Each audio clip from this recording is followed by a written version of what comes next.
ఏ భయ ఏ సినిమాలైనా వైలెన్స్ లేకుండా ఉండదు. నాకు ఈ సినిమా చూస్తే బోయపాటి గారు మళ్ళీ గుర్తొచ్చారు. ఇంటర్వెల్ సీన్ లో తల ఎగిరిపోతాయి.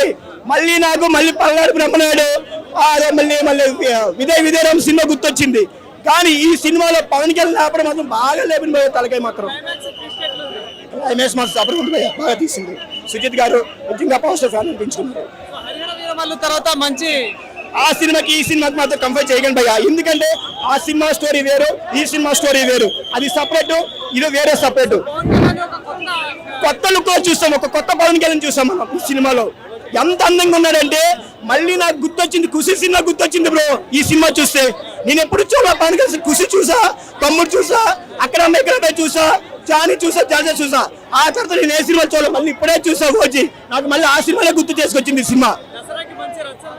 దసరాకి చెప్పిన ప్రతి ఒక్కరు చెప్తాం పవన్ కళ్యాణ్కి 100 కోట్లు లేదని. ఈ సినిమా 200 కోట్లు బొమ్మ చూసుకోమని ఎవరు వచ్చినా దమ్ముంటే ఆత్మని ఎవరినైనా